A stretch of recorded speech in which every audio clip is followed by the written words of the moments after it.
Hello बच्चों, let's see this question. The specific conductance of n by 10 KCl solution at 25 degrees Celsius is 0.0112 ohm inverse per centimeter. The resistance of cell containing solution at the same temperature was found to be 55 ohm. The cell constant will, चार options given है आपको 6.16 centimetre inverse, 0.616 centimetre inverse, 0.0616 centimetre inverse and 616 centimetre inverse. तो चलिए इस question को solve करने के लिए जो की कंसेप्ट हमें आना चाहिए सबसे पहले वो देखते हैं। So the key concept used for this question is specific conductance का फॉर्मूला क्या है और उसमें सेल कांस्टेंट किसको कहते हैं ये आपको पता होना चाहिए। अगर ये दो चीजें आपको पता है तो ये क्वेश्चन बहुत ही आसानी से आप सॉल्व कर सकते हैं। So the formula for specific conductance is 1/r into L by A। यहां पर K is that is kappa is specific conductance,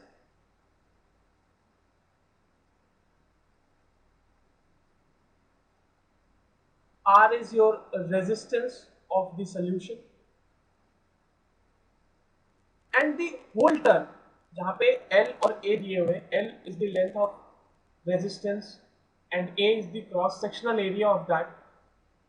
जो पूरा का पूरा टर्म है L अपॉन A यही कहलाता है सेल कांस्टेंट, और इस क्वेश्चन में आपसे यही फाइंड आउट करने के लिए बोला गया। नाउ अब आपके पास सारे वैल्यूज गिवन है क्वेश्चन में, आप इसको थोड़ा सा रीअरेंज भी कर सकते हैं। इस फॉर्मूला को थोड़ा सा रीअरेंज कर लेंगे तो सॉल्व करने में थोड़ी ज़्यादा आसानी होगी। That is L upon A will be equal to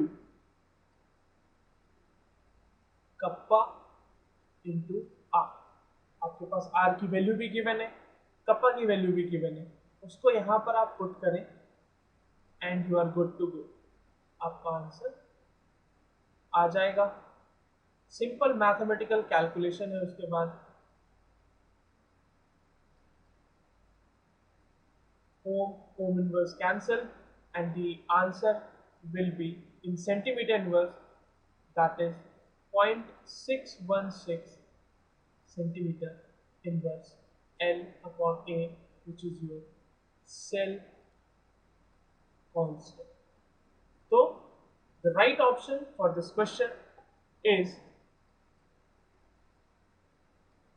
2.616 centimeter inverse. I hope you understood it well. All the best.